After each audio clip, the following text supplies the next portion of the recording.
Je vais corriger maintenant la partie 3 du problème de l'examen blanc, SPC bien sûr et SVT, année 2020-2021. Partie 2, on passe à la fonction f. On considère la fonction f définie par f de x égale,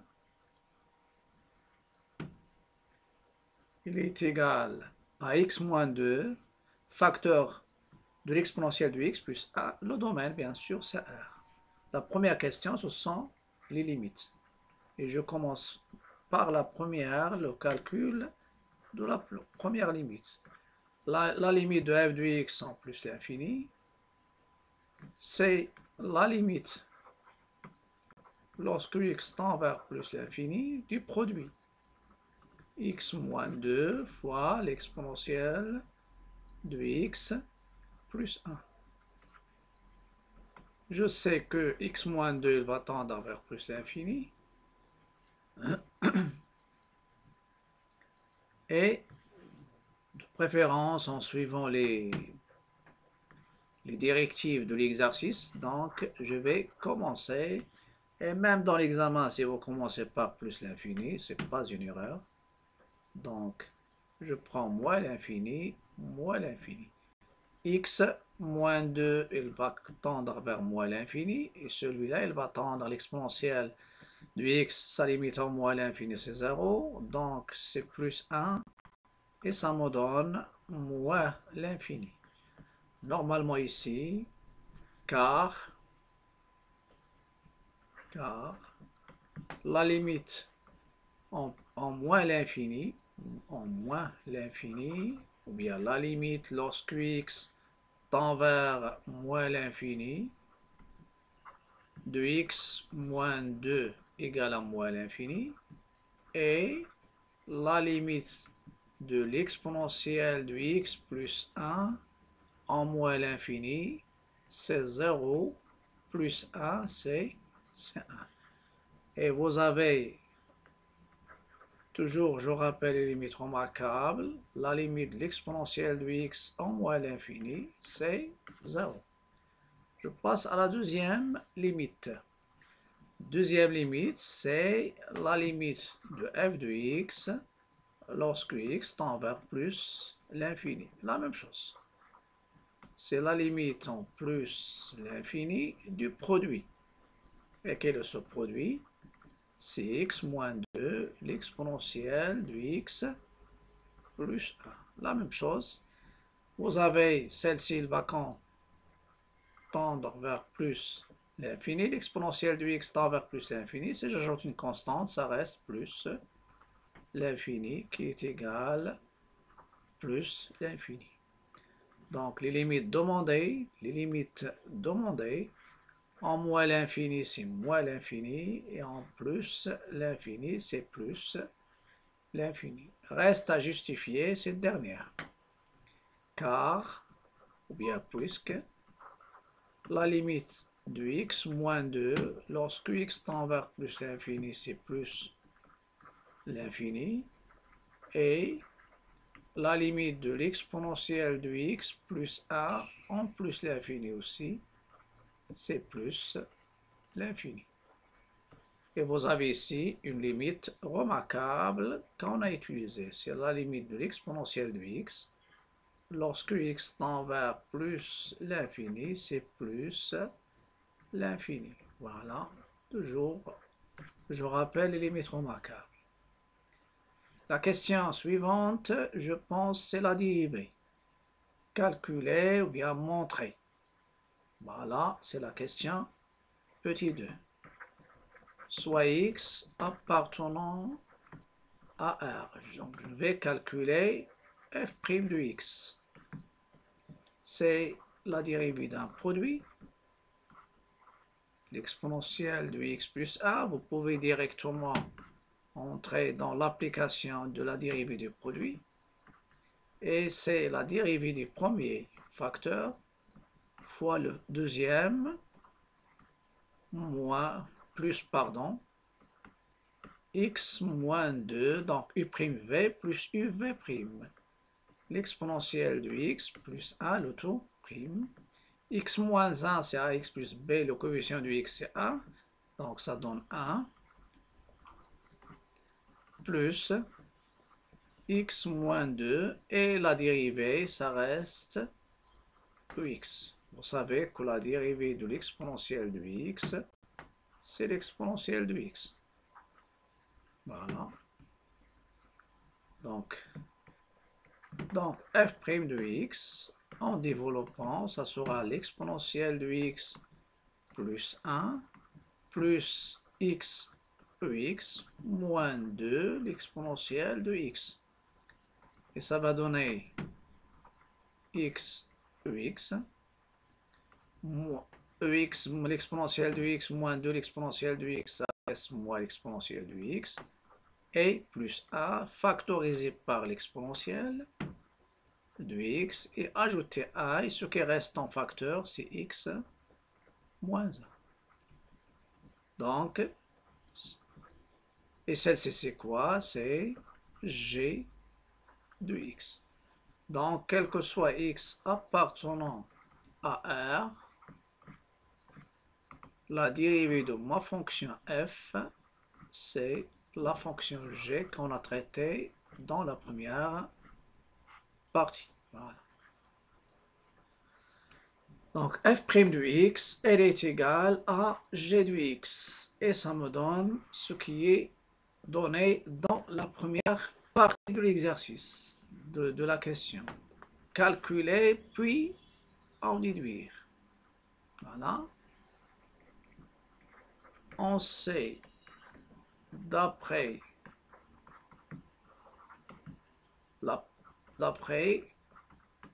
partie 1, que quel que soit x appartient à R, g de x est supérieur ou égal à 0 et g de 0 égale à 0. Donc ceci implique que pour tout x de R, f' de x est supérieur ou égal à 0 et la dérivée elle s'annule au point 0. Ça c'est intéressant pour utiliser normalement dans la représentation. On va signaler qu'il y a une tangente horizontale au point d'abscisse 0 et d'ordonnée 0. Tableau de variation de ma fonction f. Tableau de variation y compris les limites.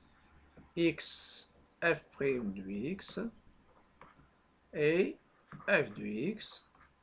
Vous avez moins l'infini, 0, la fonction dérivée s'annule, plus l'infini.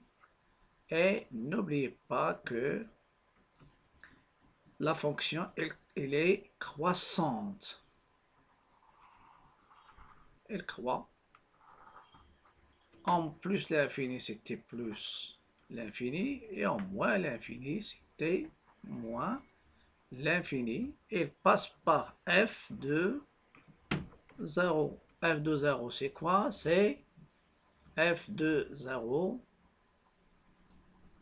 Parce que f de x, f de 0, c'est moins 2 fois l'exponentielle de, donc c'est moins 2, 0, moins 2, l'exponentielle de 0 plus 1. Et ça va me donner moins 2 fois 1 plus 1, c'est moins 4. Donc déjà, il y a une valeur. Donc la fonction, la courbe, elle va passer par, je vais essayer de changer un peu ce tableau, ajouter, pour mieux voir la croissance de ma courbe. Elle croît de moins l'infini, en passant par moins 4, vers plus l'infini. Il va croître vers plus l'infini.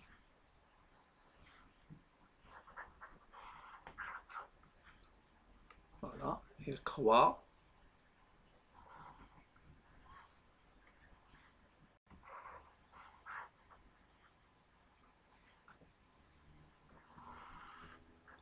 il croît jusqu'à plus l'infini, il croît de moins l'infini. Ici, il va passer par l'ordonnée ou bien la courbe. Si je parle de la fonction, il va passer par, ou bien la courbe, il va passer par le point de coordonnées 0. 0, c'est le point 0, moins 4. Et ce point 0, moins 4, sans doute, c'est un point d'inflexion. Parce qu'il y a une règle, c'est la fonction est strictement croissante, ou bien si la dérivée s'annule sans changer de signe, la fonction sera strictement le point où il change, où la dérivée s'annule, pardon. Donc, si la dérivée première s'annule sans changer de signe, comme c'est le cas là, alors le point, il va admettre un point d'inflexion au point de coordonnées, comme dans ce cas-là, c'est au point de coordonnées 0, moins 4. Et je vais reprendre le théorème. C'est la dérivée d'une fonction s'annule au point alpha sans changer de signe. Alors la courbe C de f, elle va admettre au point d'abscisse alpha et d'ordonnée f de alpha un point d'inflexion. On va essayer de voir quelle est la question suivante. Sans doute c'est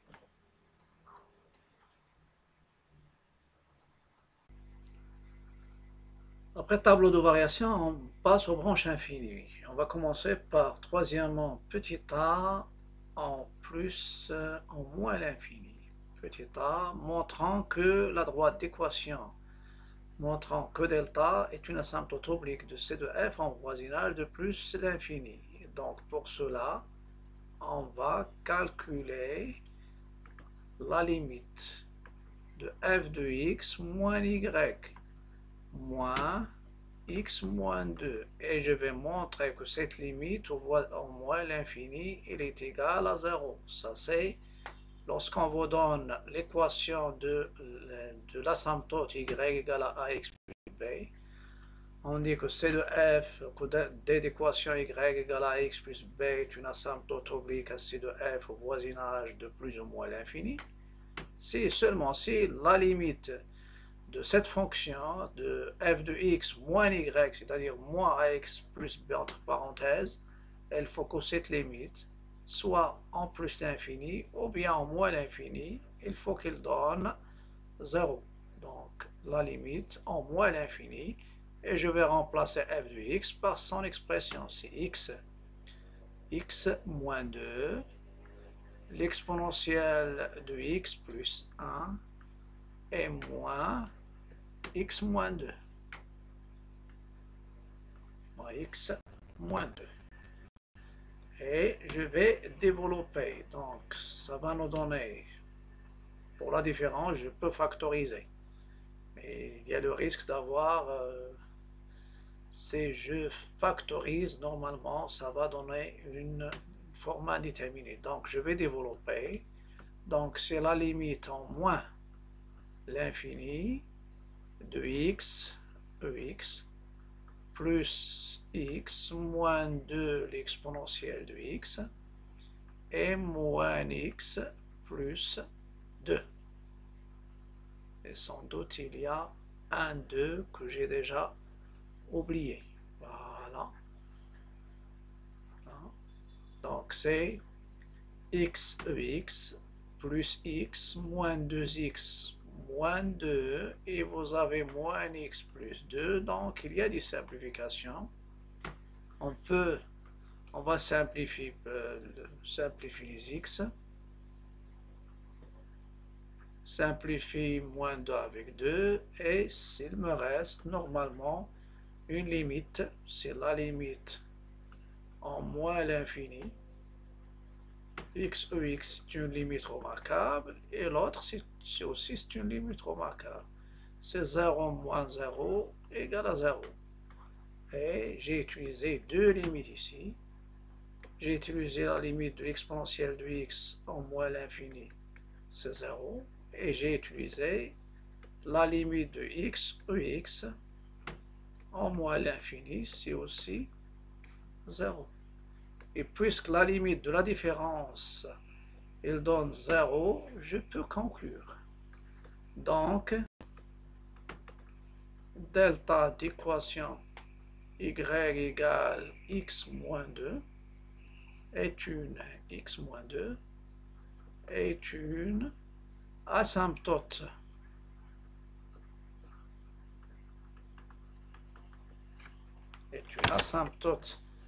AC de f en moins l'infini ou bien en voisinage de moins l'infini. Voilà, ça c'est le premier résultat, la présence d'une asymptote oblique au voisinage de moins l'infini. Après ça c'est petit a, petit b, position relative. Petit b, position relative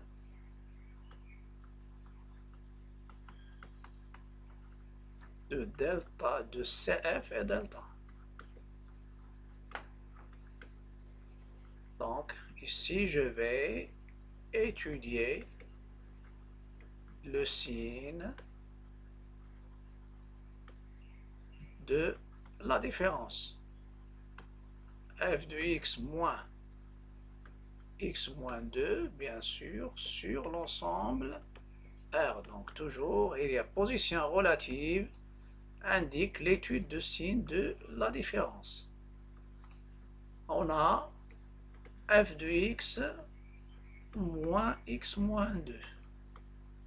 D'après ce qui précède, c'est x moins 2, l'exponentielle de x plus 1, moins x moins 2. Je peux factoriser par x moins 2, et ça va me donner l'exponentielle de x plus a moins 1. Et finalement, ça sera x moins 2 fois l'exponentielle de x. Donc déjà, j'ai utilisé le fait qu'il y a un facteur commun, c'est le x moins 2. Voilà. Ça, c'est la différence. Et j'ai étudié le signe. On a, quel que soit x dans R,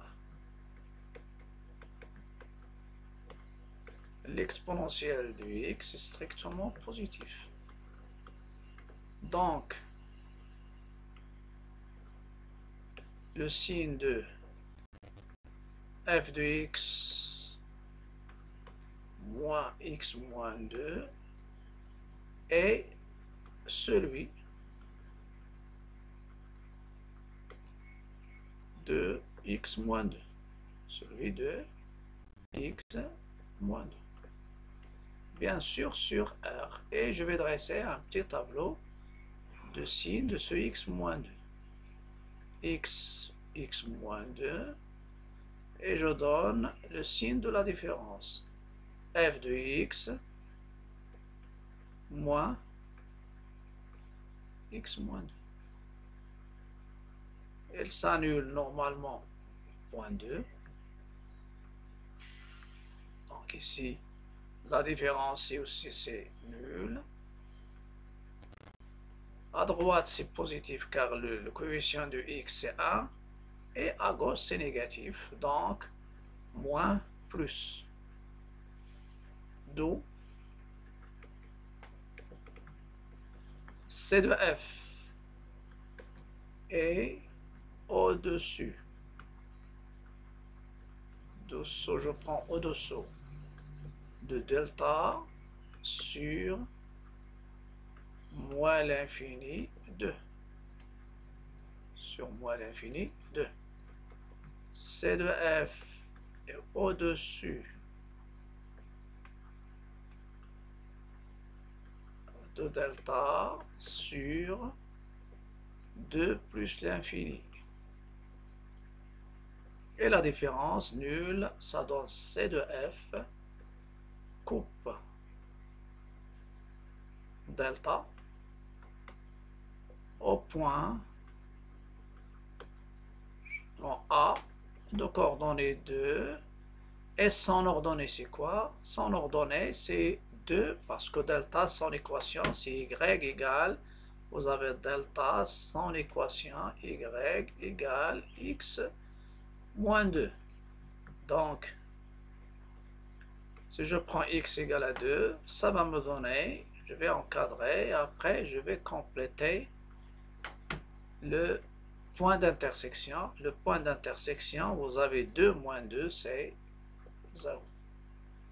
Voilà, ça c'est l'étude des positions relatives. Après, on vous demande, donc ça c'est l'étude des positions relatives de delta et de CF. Je passe à la question suivante, ce sont les branches infinies en plus l'infini. Voilà, c'est les questions. Il y a une seule question. Limite de f de x sur x, et il nous faut la limite, et on a la limite de, voilà, quatrièmement, on a limite de f de x sur x lorsque x tend vers plus l'infini. C'est comme si normalement, vous pouvez multiplier, donc, mais dans ce cas-là, la fonction, c'est uniquement, il est dans la ligne, c'est x moins 2, l'exponentielle de x moins 2, l'exponentielle de x plus 1, f de x. X moins 2, l'exponentielle de x plus 1 sur x. Et pour calculer cette limite, je vais essayer de factoriser en haut. Donc normalement c'est plus l'infini sur plus l'infini. Je vais factoriser par x uniquement sur ce facteur-là. Ça donne 1 moins 2 sur x. L'exponentielle, ça c'est une méthode. Sur x, vous pouvez prendre la limite de x moins 2 sur x fois l'exponentielle de x plus 1. Utiliser le fait que x moins 2 sur x est une fonction rationnelle, donc sa limite, c'est la limite du quotient du monombre de plus haut degré. Vous avez 2 sur x tend vers 0 et l'exponentielle tend vers plus l'infini. Donc cette limite, c'est quoi? C'est 1 moins 0 fois plus l'infini, c'est plus l'infini. Vous avez, car la limite de 2 sur x en plus l'infini, c'est 0. Et la limite de l'exponentielle de x plus 1 en plus l'infini, c'est plus l'infini plus 1, c'est plus l'infini. Et déterminer la branche infinie en plus l'infini. Donc, je passe maintenant à la déduction. Déduction.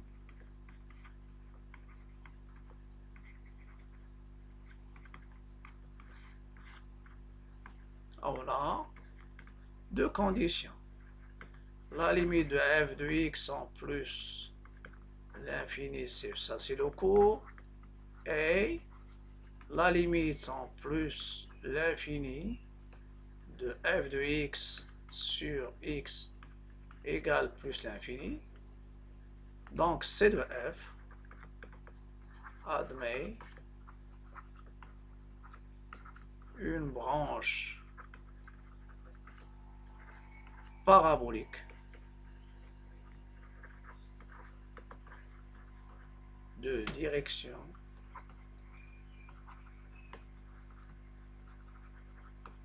l'axe des ordonnées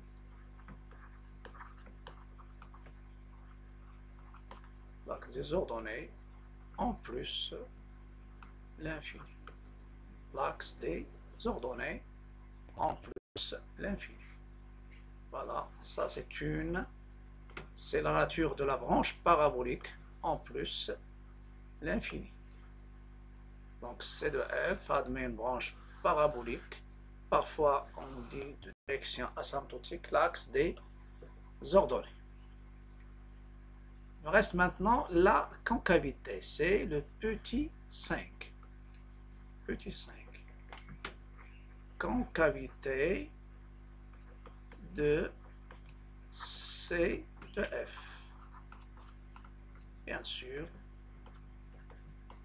on a quel que soit x appartenant à R, f' de x égale à g de x. Ceci implique que quel que soit x appartenant à R, f seconde de x égale g' de x. G' de x. Et on a déjà étudié le signe de g' de x dans la première. On sait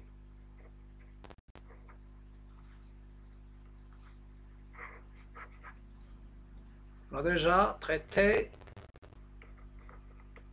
cette fonction. On sait que quel que soit x appartenant à R, g' de x égale x ou x. Ça, c'est après partie 1. Et l'exponentielle de x est strictement positif. Donc, normalement, le signe d'où le signe de f seconde est celui de x. Bien sûr sur R.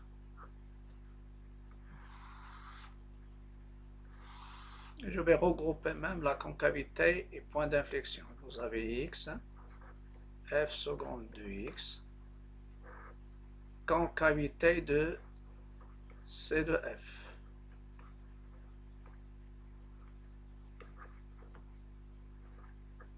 C de F.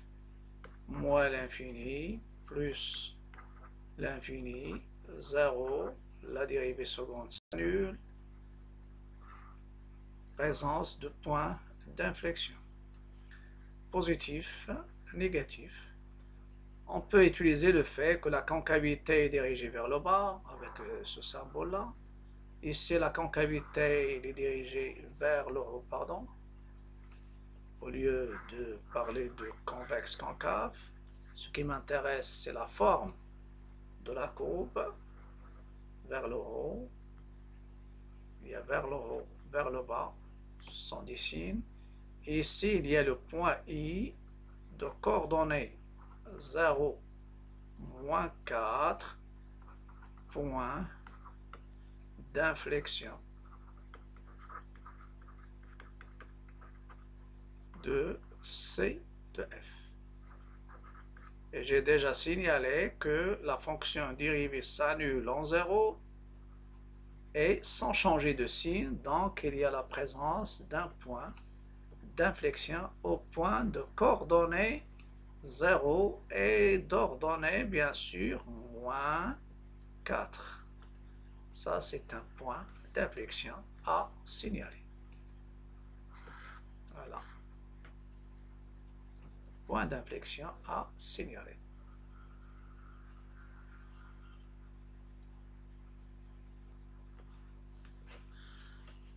On revient à la représentation graphique de la courbe de f. On sait que delta d'équation y égale x moins 2 est une asymptote oblique C de f en moins l'infini. Pour tracer cette asymptote oblique, essayez de prendre, je prends deux valeurs de x et ça donne y.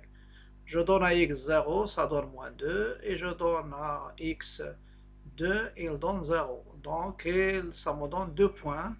Le premier point, vous avez 0 moins 2, c'est ce point-là. Et vous avez le point 2, 0, c'est ce point-là. Et vous tracez la droite delta avec la règle. Et on s'intéresse que lorsque x s'approche de moins l'infini, la courbe va s'approcher à l'asymptote delta.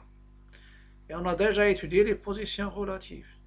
Sur l'intervalle moins l'infini 2, C de f, elle est au-dessous de delta. Elle traverse delta au point d'abscisse 2. Et sur 2 plus l'infini, C de f, elle est au-dessus de delta. Il y a aussi la concavité. Et il y a une branche parabolique, c'est-à-dire la nature de la branche parabolique au voisinage de plus l'infini. C de f, elle prend la forme d'une branche de parabole dirigée par l'axe des ordonnées. Si je reviens au tableau de variation, qu'est-ce qu'il me donne? Il me donne que la fonction, elle croît sur, ça c'est, je reviens au tableau de variation, il croît de moins l'infini, au voisinage de moins l'infini, donc il y a une asymptote oblique, et il croît jusqu'à le point de coordonnées 0, 4, il y a une tangente horizontale, et il va croître vers plus l'infini, où il y a une branche parabolique de direction l'axe des ordonnées. Vous avez, donc, on a déjà tracé la droite delta, voilà, la droite delta, et après on va tracer aussi l'asymptote, la tangente horizontale. Vous avez f' de 0 égale à 0, donc t d'équation y égale moins 4, tangente horizontale. Ou bien je dis la courbe il admet une tangente horizontale au point d'abscisse, au point donc T, c'est une tangente horizontale à C de F. Au point, je vais au point de coordonnées normalement au point d'abscisse 0. Voilà, c'est ce que j'ai représenté ici. Donc il y a une tangente horizontale. Et je trace ma courbe.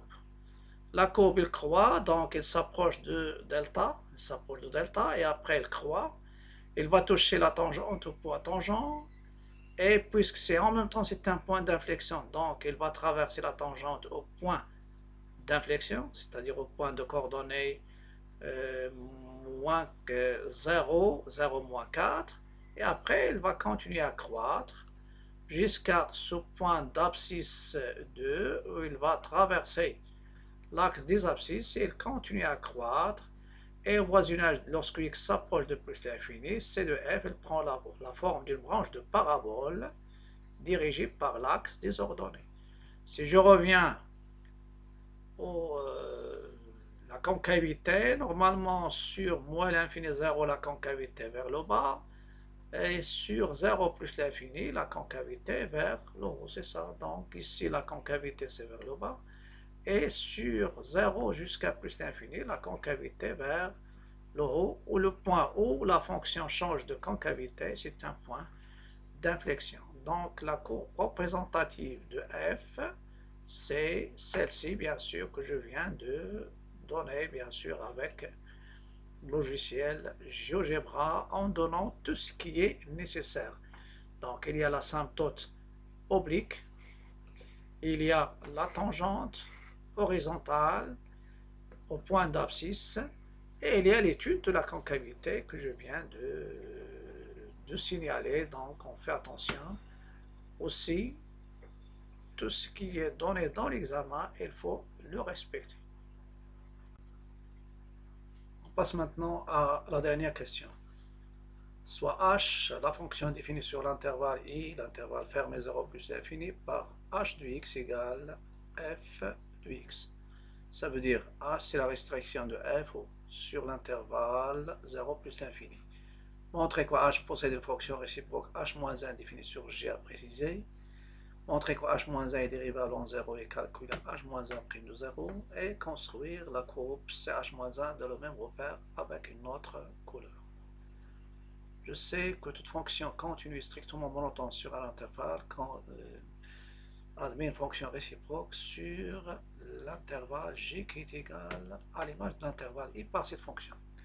Donc vous avez, quel que soit x appartenant à l'intervalle 0 plus l'infini, h de x, f de x. La fonction h, elle est dérivable sur R, donc elle est continue. Toute fonction dérivable est continue. Donc elle est continue sur R et en particulier sur l'intervalle 0 plus l'infini. D'où h est continue sur l'intervalle i. Ça, c'est la première condition. D'après le tableau de variation, h est strictement croissant sur l'intervalle i, car la fonction f est strictement croissante sur R entièrement. Donc, d'où h admet une fonction réciproque h-1 définie sur l'intervalle j. L'intervalle j, c'est quoi? C'est l'intervalle j, c'est f de i. Et f de l'intervalle 0 plus l'infini, ou bien h de l'intervalle 0 plus l'infini, c'est f de l'intervalle 0 plus l'infini, c'est f de 0, la limite de f en plus l'infini, et ça vaut donc g, c'est l'intervalle fermé 0 plus l'infini. On passe à la question petit b. On vous demande de montrer que h-1 est dérivable au point 0. Donc je vais chercher quel est l'antécédent de 0. Quel est le point dans l'image par la fonction h, ça donne 2. Ça donne 0. Je remarque que la courbe C de f coupe l'axe des abscisses au point d'abscisse 2. Donc f de 2 égale à 0 et ça me donne h de 2 égale à 0. Donc 0 c'est l'image de 2. Et normalement, quel est le théorème dans ce cas-là? C'est f-1 est dérivable au point y0. y0 bien sûr c'est f est dérivable au point x0 et f' de x0 est différent de 0. Alors f-1, la fonction réciproque, est dérivable sur au point f de x0 et f-1' de f de x0 de f de x0 c'est 1 sur f' de x0. F de x0 c'est y0. Et je sais que la fonction réciproque elle est définie de j vers i. Elle associe y, x. Vous avez h est dérivable au point 2, parce que ma fonction h est dérivable sur R. Et quel est h' de 2? H' de 2 c'est quoi? C'est f' de 2. F' de 2 c'est g de 2. Et g de 2 c'est quoi? C'est 2 moins 1 e au carré plus 1. Ça donne e carré plus 1 différent de 0. Donc h-1, il est dérivable au point 0, et h-1' de 0, c'est 1 sur f' de 0, c'est 1 sur e carré plus 1. Je passe maintenant à la courbe de h. La courbe de h. Vous avez CH-1. CH-1 est le symétrique de C de h par rapport à la première bisectrice. L'équation y égale à x dans le repère orthonormé et la construction, ça sera donné dans la figure précédente. Vous avez la symétrie, la symétrie axiale d'axe delta d'équation y égale à... Et ça, c'est pas la peine de l'expliquer normalement. dans l'examen. D'axe d'Exla transforme le point M de coordonnées xy au point M',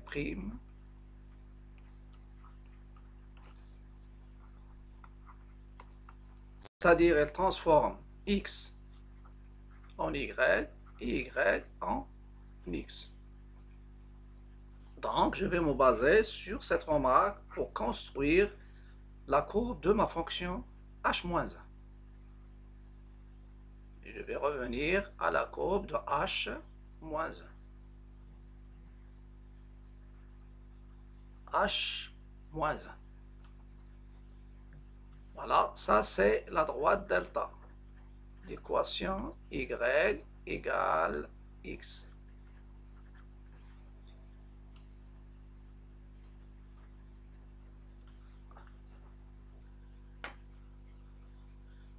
Donc je vais commencer, je vais appliquer ce que j'ai déjà dit dans la définition des propriétés de la symétrie axiale d'axe delta. Voilà. Quelle est ma courbe? C de A, c'est ça, c'est sur 0 plus l'infini sur R plus. Donc ça c'est C de H. Et ça c'est aussi C de H. Et il y a des points remarquables. Vous avez I et les deux coordonnées 0, moins 4. Elle se transforme au point I' de coordonnées moins 4, 0. Et vous avez ce point A. Il est de coordonnées 2, 0. Elle se transforme au point A' de coordonnées 0, 2. Et vous avez une asymptote verticale. L'asymptote verticale, si vous avez y égale moins 4, il est vertical, c'est une asymptote.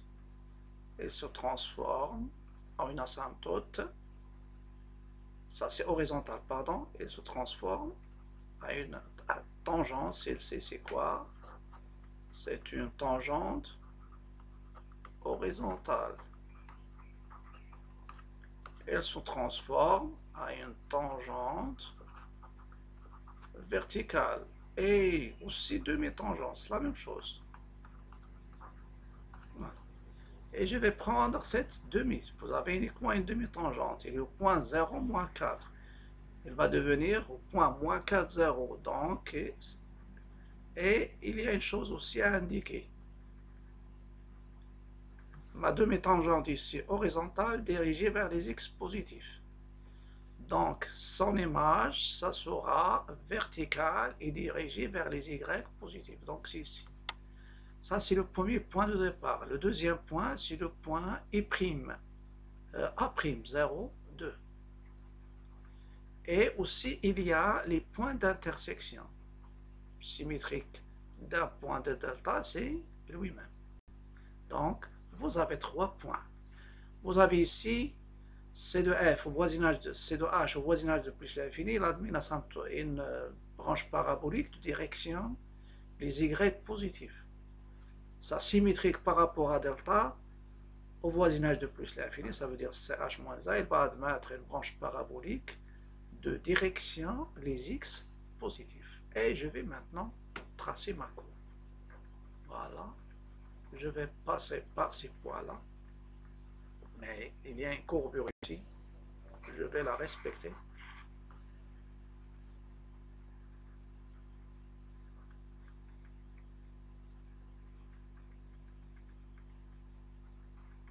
Voilà, et je vais passer.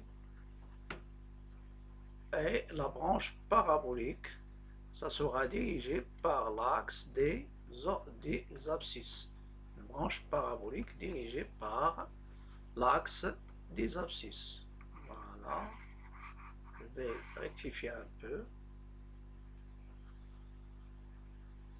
Et voilà maintenant la courbe de ma fonction h-1. Donc, il est aussi, donc il va passer par ces 3 points-là. Et il continue bien sûr à croître. Et il va admettre une branche parabolique de direction l'axe des abscisses. Et les abscisses positif. Et ça va nous donner, donc normalement, j'insiste sur trois choses. Les points d'inflexion, j'ai pris uniquement une demi-tangente, il est ici, dirigé vers les x positifs, donc ça sera vers les y positifs, vers le haut. Et il y a ce point-là, il y a trois points, ce point d'inflexion, le point que j'ai nommé I', le point A' et les points d'intersection. Il faut faire attention. Les points d'intersection donc, si c'est la courbe d'une fonction directe C de f ou bien C de h coupe l'axe des abscisses, alors CH-1 il coupe aussi l'axe delta, alors CF-1 il va couper aussi l'axe delta au même point, parce que l'axe delta il est globalement invariant, ça veut dire un point de delta sans symétrique, c'est lui-même. Et ça, c'est CH-1. Et ça sera tout. N'oubliez pas et n'hésitez pas de s'abonner, de cliquer sur le bouton s'abonner pour recevoir tout ce qui est nouveau sur ma chaîne.